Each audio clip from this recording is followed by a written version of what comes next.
even today as an entrepreneur, when you build a business, you've got to do the simple things over and over and over. And it is in the application of it is in the iteration and application that excellence is achieved. The hardest thing to do is to enable people to see themselves as they are. I often talk about, we don't close here. So we don't close a sale, we open a relationship. Need motivation? Watch the top 10 We Believe Nation. Top 10, I got a top 10. Got my motivation high for my top 10. Gotta learn from the wise women and men. All my life, like 9 and 9. For my top 10, top 10, 9 and 9. This one's for my top 10. Hey, it's Evan Carmichael, and I make these videos because chances are you are the most ambitious person in your circle, but you know you're capable of more. And you get that push by surrounding yourself with the best. So today, let's learn from one of the best, Vusi Thembekwayo, and my take on his top 10 rules of success. Enjoy. Okay, let's kick it off with rule number 1. Choose progress over emotions. Your reality is your reality. You're not imagining it. You're not imagining that you're poor. You're not imagining that you're left out because you live in a third world country. You're not imagining that you're not getting the right quality of education to make you globally competitive. You're not imagining that. That's real, right? Okay, but now that you've got it, you can live in the emotion, and sometimes I do. I get really, really mad and really, really upset. But then the following morning comes and you realize that you've moved not an inch of distance, yet you've expanded all of this time and this emotion. I mean, right now, if you think about the world we live in, just think about how much hatred there is. Think about how much anger there is. And yet we're not moving. So what really pulls me out of it, and it's an honest conversation with me, is I go, do you want the emotion or do you want progress? Because you can't have both. Oh, right? Go deeper on that. Right? That's crazy. So, you just gave me the chills. I'll give you an example. You're at the gym, right? You're curling. You're rep 8, and your body starts to fire off those signals in your brain, and it goes, stop. It hurts. If you stop, you get the emotion. You don't get the progress. So if you talk to any decent athlete, they'll tell you that where the pain starts is when the work starts, right? Talk to any decent entrepreneur that's built a large-scale business. They'll tell you that they had to go through. So you either get the emotion or you get the progress, but you can't have both, right? We're living in this world today where everybody is just so deeply embedded in the emotion.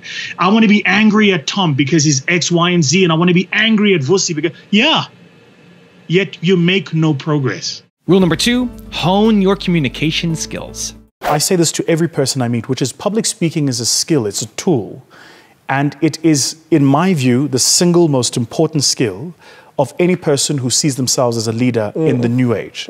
The ability to communicate, or the lack of it, often determines the extent to which you will succeed in life.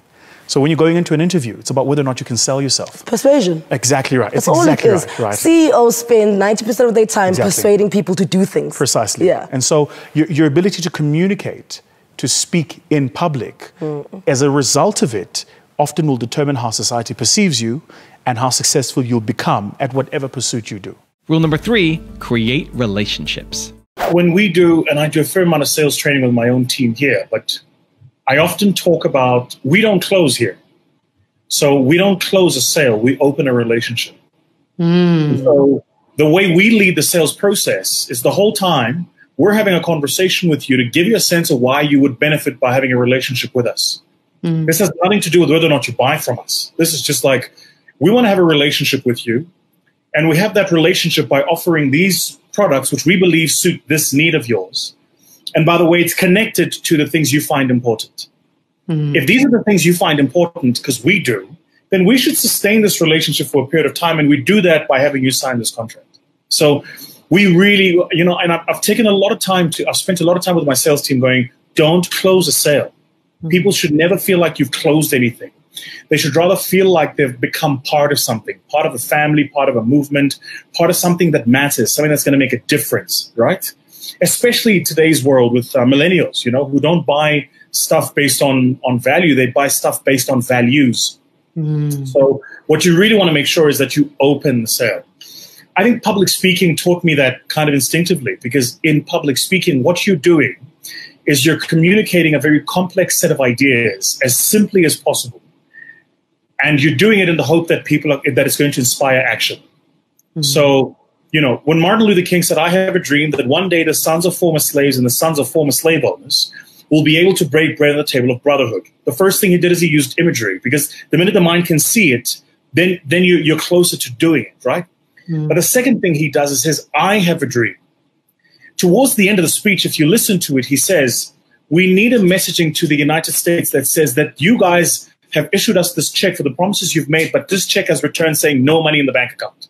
So he says, even though I have this dream, if the system or the situation doesn't allow for this dream to be actualized, it's not going to be actualized. And that works. That's really, really an effective way of doing it. So I would say to anybody who's in a sales process, particularly people who are entrepreneurs, because if you're an entrepreneur, you're selling every day, is you don't close a sale, you open a relationship.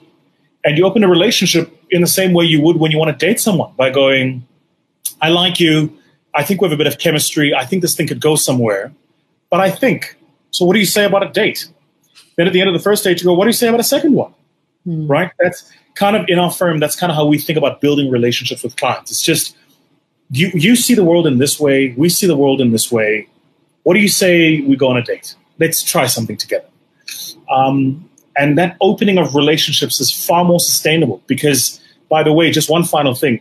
Every time you close a sale, notice what you have to do is you have to make a hard promise. You never close a sale without making a hard promise. So before you close a sale, you go through the promising stage where you go, I promise my product or my business is going to do 1, 2, 3, 4, 5. When you open a relationship, you don't really make a promise. You make a commitment. You kind of go, I commit that I'm going to be available, that I'm going to do the best I can, that I'm going to make sure that I'm going to do the best I can to make sure that we succeed. But a commitment is different because a promise is final. A commitment allows for latitude. So in a commitment where you fail, you can be honest and go, I thought it would, but it didn't work, or there's a problem here, or it's a mechanical issue. And because you've opened a relationship, people are a lot more forgiving than if you made very hard promises trying to close a sale, and now this thing doesn't do what you said it would do 6 months in. Rule number 4, understand the meaning of a brand. I say this to my team all the time, which is, even in the construct of brands, we must always recognize that we will never be the equal of the brand. And this is what many people who build brands get wrong. So particularly people who do personal branding. So they go, well, I'm a great X, I'm a great comedian, a great singer, a great actress, a great whatever. So you become this brand thing, but you forget that a brand is something that lives in people's mind, which is to say your existence becomes a manifestation of somebody else's expectation. Now, most people are bad at the expectation part. So they think you're still in charge. You're not in charge anymore. This thing called a brand now outlives you. It's a bit like building a Lego set. You just built the pieces. What people will do with this Lego set is up to you. And that's kind of how I think about my life. That is such a hard truth. It is, right? It is such a hard truth. And by the way, the most powerful brands are the ones that the people who construct don't own. When you cease ownership, that's when you've built a brand. Tasha's. Exactly, because it means that there's somebody on the other end who's gone, this thing is so powerful, not only do I want to be a part of it, I want to help build it. And that's hard. I imagine you're a lot like me. Like what are we doing now? So, and also you still want, because it's Anele, you still want Anele to be making the decisions, right? So yes. So basically you are teaching us that when you know that you can comfortably start releasing the power. Let go. That's when you know that you've been successful. True. There is I think it was Friedrich Nietzsche that said that true power finds expression in the absence of power. Which is to say, when I can give power away and still have power, I have power. Also, if you want to have more self-belief and more self-confidence, I've created a special free program where every day for the next 254 days, I will send you an unlisted video to help you boost your self-belief and self-confidence. The link to join for free is in the description below. My very first thing I do when I wake up in the morning is I want to get my head right. I do this thing called priming. You have to go build self-confidence. You were up and dressed and ready to go before your parents were up. You know why? Because you knew something unexpected was going to happen. That's how we should live our lives. Waking up with the understanding to expect the unexpected. Rule number 5, do whatever it takes. I live by 2 core principles, right? The first is that everything everyone knows, they learned. And I don't accept that I'm less intelligent than the next person, which means I can learn it too. right? The second is that every single excuse I have is valid, but that's still not going to give me the results that I want. And so we do live in this really PC culture today, where people are looking for the excuse. And the truth is, the excuse is completely valid. Yes, you are a young black person growing up in democratic South Africa for the past 26 years, but for hundreds of years before that, it wasn't built for you to succeed, right? Yes, you're living in one of the most difficult credit capital markets in the world, so it's hard to get access to funding to start a business. Yeah, all of that stuff's true, but that's still not going to change your circumstance. So the test is not whether or not you know the reasons for not succeeding. The test is whether or not you're willing to do whatever it takes to get to that next level. And a big part of the whatever it takes actually is just remain teachable. Just be a student of the game, a student of life, a student of those who've achieved. And I've found that those two things have really stood me in good stead. Rule number 6, have consistent discipline. So I did martial arts, I did music, I played the violin, etc. But everything else I did is as a result of the martial arts. Of course he plays the violin. Of course he plays the violin. Because, yeah, I mean, you know, the idea that you've got to do your kata over and over and over and over and over, same movement, same rotation. Even today as an entrepreneur, when you build a business, you've got to do the simple things over and over and over. And it is in the application of it is in the iteration and application that excellence is achieved. And I think that's what people don't understand. So people go, so how do you get to number one of the thing? You actually just have to do the simple things, but do them every day religiously and each time with a consistent discipline.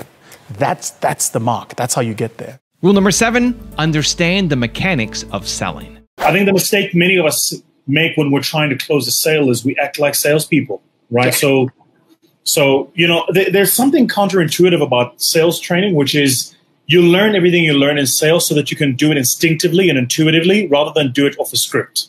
So if you come across to a client as if you're doing something for a script, they immediately feel as if being sold to. And just like you do when you're watching a TV ad, you get up and go make popcorn. Because nobody wants to be sold to. As human beings, we've built up such a high emotional resistance to being sold stuff. Because we're being sold every day. You're on your IG and there's pop-up sponsored ads. You're on Facebook and there's sponsored ads. You're driving on the highway and there's a billboard. You just, you know, if you get to your emails and you've filled up with spam, somebody's always trying to sell you something. So as human beings, we've built up such an emotional resistance and a cognitive resistance to selling that the best way to sell is not to.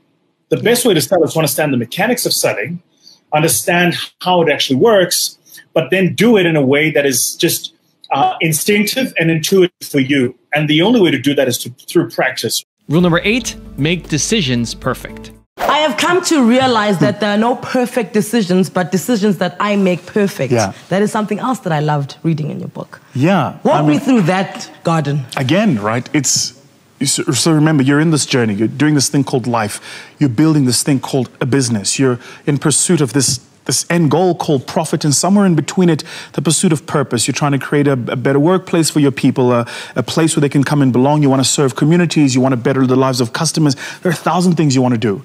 And so we go to business schools, and business schools, particularly the ones I went to, teach you about, they give you case studies and they go, this business leader did X and that business leader did X. And there's like this literature that says they make perfect decisions. Then when I spend time with business leaders, I realize they don't.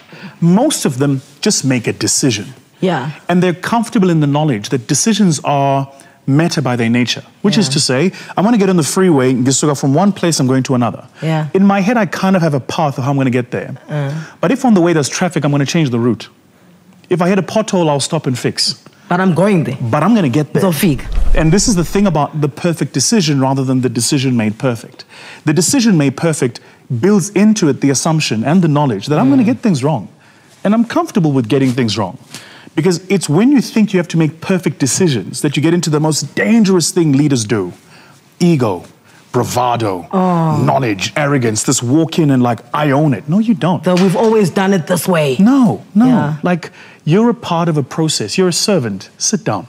Rule number 9, acknowledge your reality. The hardest thing to do is to enable people to see themselves as they are. Not as they hoped they were, not as they've been taught they are, but as they actually are. It's the single hardest thing to do, and I'll tell you why. Because we're all embedded in this construct of a thing called identity, right? And so, and what people forget is identity by its very nature, one is man-made and two is exclusive. What that means is the minute I say I'm male, it means I'm not female. If I say I'm black, it means I'm not white. If I say I'm African, it means I'm not American. If I say I am, educated, it means I'm not illiterate. So all the little words we use to construct identity put us in a box. They don't free us, right? And it's something people, I think, don't think about because people today have assumed an identity for who they are. And it's all over, right? It's in the media, it's on social media, it's on TV, it's in the newspapers, it's in music videos. All you're being sold is an identity. This is what you should be based on where you come from and based on how you've been socialized. Very early on, my father taught me that I didn't have to be what society told me, right? That I could be different if I wanted. I want to put that in context and see if I'm understanding what you're saying. So I read Nelson Mandela's Long Walk to Freedom. It with me, dude. That book is so good. Like when every second I think I'm a badass, and then I remember that the man faced 27 years in prison and refused to compromise his principles. I'm just not that hardcore. And like, so that is phenomenal. And I remember him saying in the book, he was like, this is Nelson Mandela talking. He said, I got on an airplane and the pilot was black. And for a minute I was scared because I didn't think black people could fly a plane. And he was like, what the f? Like, how do I think that? And he said, if that had seeped into my mind, identity, right, then how many other people had accepted something less than who they were because of what society had told them? Is that what you mean? That we're sort of subtly taking on these I can'ts, I can'ts, I can'ts? Exactly. So here's a great example. I'm short, therefore I can't model. Okay? I mean, it's not established that short people should model, but whether you should or whether you can are very different tests, right? And by the way, I approach every little thing in my life like that. Like all the shit I do, I go, I shouldn't, but it doesn't mean I can't. There's a big difference. So if you're telling me I shouldn't be in the room, you may be correct. It doesn't mean I don't have the capacity to be in the room. I'm going to force my way in.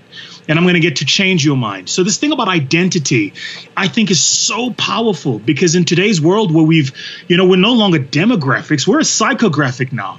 There's a kid living in Kuala Lumpur who's never been out of Kuala Lumpur who sounds like a kid in Brooklyn, New York because he's watching Jay-Z on YouTube. But he's completely immersed in that culture and he's never left his small little village, right? And that's exactly the point is everything you've been taught you are, somebody taught you that's what you are. Now, you can keep that identity, but again, you can't get the progress. And so what a lot of people do is they hang on to it, right? In South Africa, it's often about gender. Sometimes it's about tribe, right? So what tribe you come from. There's a big generation issue. So it's, I'm part of this generation. Yeah, all those things are true. But do you want the identity or do you want the progress? Because you can't have both. I'll tell you just quickly a story. So my dad was the sensei in the dojo, right? And I used to train with my dad in the dojo. And so I asked him one time, I was like, how come we get to change belts? Like, I mean, couldn't you teach the methodology without the belt system? He said two things. He said, first, human beings are incentive-based, so you need something to aim for. But he said the second thing is the reason we give you a belt is because it assigns an identity. Now, it doesn't mean that if you're orange belt, you can't take on a brown belt. It's just you embed that in your mind and you go, well, he's senior, then therefore. And so one of the things he said to me, one of the things you're going to have to learn is that real life doesn't have a belt system. So everything we know and have learned about identity is given to us. It's a template that somebody has given you, and you can just choose to run that script of Macross or not. And rule number 10, the last one before a very special bonus clip, is don't look for a template for life. The older I've gotten and the more experience I've received, or the more experience I've had rather, and the more guidance I've received from people that I look up to, people I call mirrors of mine, one of the things I've learned is that there is no template for life. And so, there's this idea that there are certain truths that are so universal that they are without nuance, and that's not true. Every bit of truth has a nuance to it. So the reason I'm saying that is because I've become fairly reticent when people ask me the question. So, and somebody actually asked me the question yesterday, a young entrepreneur who was like, I've got these 4 businesses. Should I do what everybody says, which is like dump 3 and focus on 1, or should I keep all 4 going? And I ended up saying to him what I'll say to you, which is I actually don't know. Because I think our paths are different. And I think our paths find manifestation in ways that are different. Now I've got a special bonus clip that I think you're gonna enjoy. But before that, it's time for the question of the day. I wanna know, what was your single biggest takeaway from this video? And what is your specific plan of action for the next week? When you just watch a video and get motivated by it, you have a 35% chance of following through. But when you get motivated and then create a specific plan of action, you have a 91% chance of following through. That's what we do here, Believe Nation. We get motivated, but then we do something about it. And when you commit to other people, you increase your chances even further of following through. So, what was your biggest takeaway from this video? And then what is your plan of action around it for this week? Put it down in the comments below because I want to celebrate you. My mother has the most amazing and uncanny ability to decipher what matters from what doesn't very quickly. And then she would go through this thing where she would iteratively tell you all the time, this is what's important, this is what's not, this is what's important, this is what's not. So sooner or later, you begin to know how to do it yourself. Do you know what I mean? It becomes like, you know, your own your default setting. It's exactly, exactly. Yeah. You know, like, I've got soccer boots, I don't have shin guards. You can just say, I'm going to play ball. So, like, go do this thing, right? And it's it's been a big lesson for me that I've learned from Mama, which is just decipher what matters from what doesn't, and focus on what matters. Because sooner or later, society will forget the other stuff. It moves on. It's trends anyway, and it'll pass, and then you'll live the life you've wanted to live invariably.